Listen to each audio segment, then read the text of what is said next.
Hi everybody, welcome to the second annual Santee Gardening 101 class. Last year we gave lectures. I gave a lecture about climate and plant variety and selection and all that.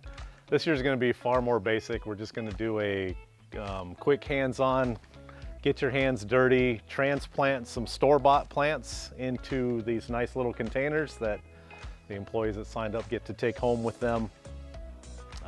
It's the best way to kind of really show you how to do it, just how to do it, man. I love gardening. Spring is eternal right now. Spring's the best time of the year. The vernal equinox just passed, or the spring equinox. That was back in March. So the last season of frost, last frost date has come and went, so we can safely plant all these plants. So now's the time to do it. So I guess I'm going to do the first one, and then everyone else gets to do one. So what we have here, there's some tomatoes. These are called black crim.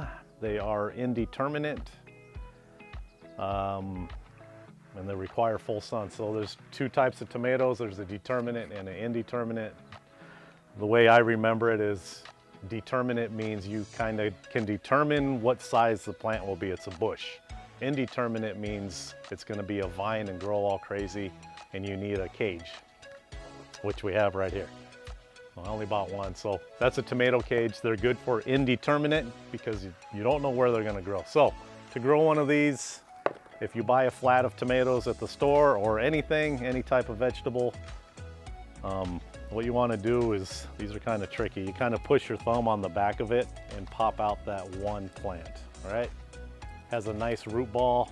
The dirt's not falling off. That's when you know it's ready to transplant. It's not crazy root bound. So we're gonna get some good soil.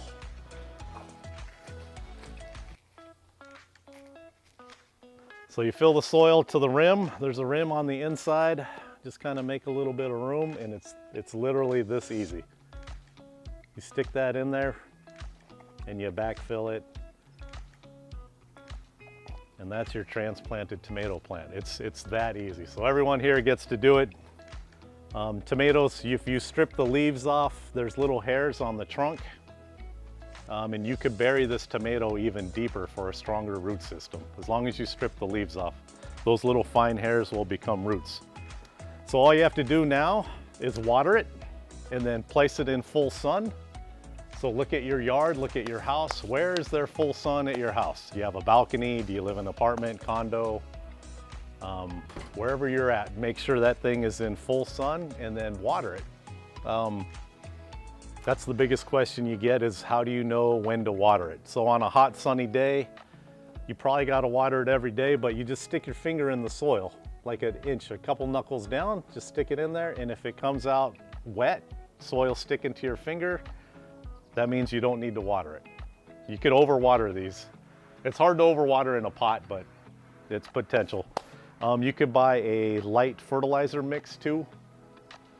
Nothing crazy. There's different types. There's super high, it's NPK, nitrogen, potassium, phosphorus.